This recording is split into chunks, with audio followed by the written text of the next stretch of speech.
A founding principal of Esherick Holmesy Dodge and Davis and currently senior principal at EHDD Architecture, Chuck Davis has been a key contributor to the firm's body of work and an important developer of its architectural philosophy.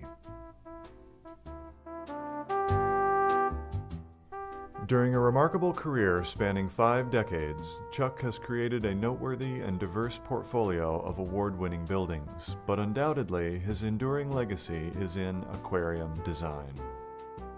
Widely recognized as an expert in this building type, Chuck is credited with precedent-setting methodology based upon his integrative and thorough approach to designing the Monterey Bay Aquarium.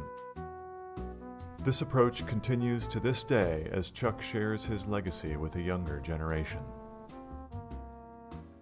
Chuck had been with the firm for 16 years designing large public buildings before his involvement in aquarium design began in the mid-70s.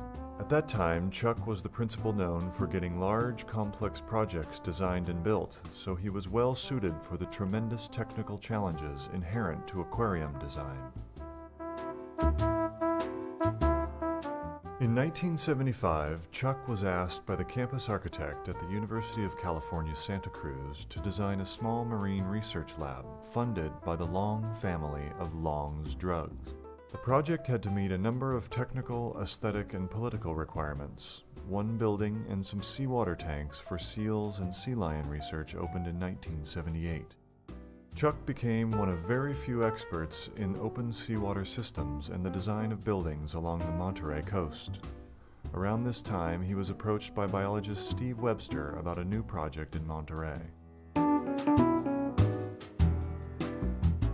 Chuck's vision for Monterey Bay was to create a world-class visitor experience and a technically superior facility within a modest structure that respected the intimacy of Monterey's legendary Cannery Row. He took Monterey's most recent regional story of sardines, canning, and John Steinbeck and reinvented a locale. He created a place which references the past but does not revere it and looks to the future. As well, the project's technical innovations have since become industry standard for best practice in aquarium design. Today, Monterey Bay Aquarium remains a top-rated attraction in the United States.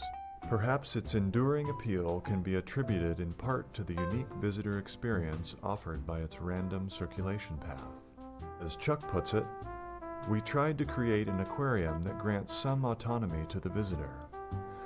When a place is fed to us, it undermines our experience, perhaps even causing us to disregard what we are seeing. Here we have tried to offer possibilities and let the visitor's inclinations be the guide." It was my privilege to nominate Chuck for the Wendy Fisher Award.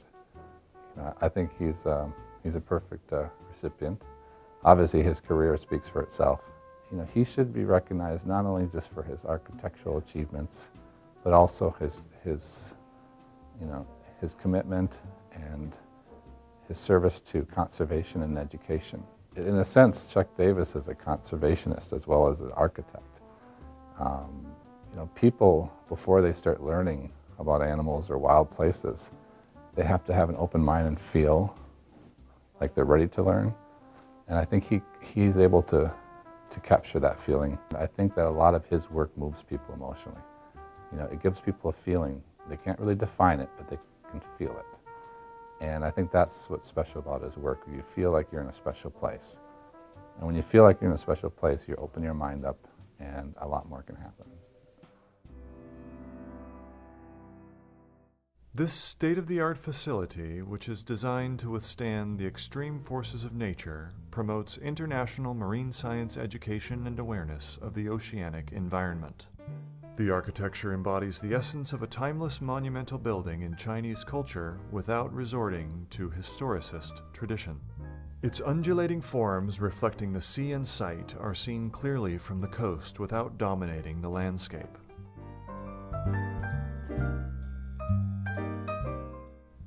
Embracing the history of the United States' longest and most storied river, the museum complex is comprised of 3 buildings which sit on a 5-acre site.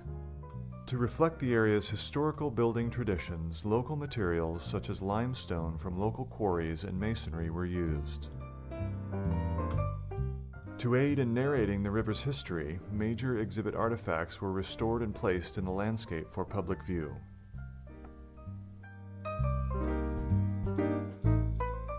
In 1996, EHDD was commissioned to develop a 20-year facility master plan that involved restoration, renovation, and a new addition to address the anticipated growth of this venerated landmark. Since it opened in 1930, SHED had seen few enhancements to its original exhibit halls. Chuck led the EHDD team in designing 3 new exhibits: Caribbean Reef, which restored the architecture to its original splendor; Amazon Rising;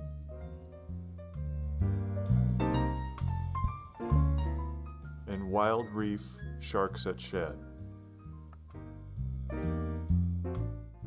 Through these award-winning projects, Chuck has helped Chicago's most visited public institution remain relevant in the 21st century. Chuck's aquarium work has made him a sought-after consultant on global projects, particularly ones involving ocean conservation and waterfront revitalization. An iconic symbol of 20th century American architecture, Monterey Bay Aquarium continues to inspire and influence related project types such as zoos and museums. Inventive, inclusive, and inquisitive. These words become interchangeable when describing the architect, his seminal projects, and his groundbreaking contributions to aquarium design.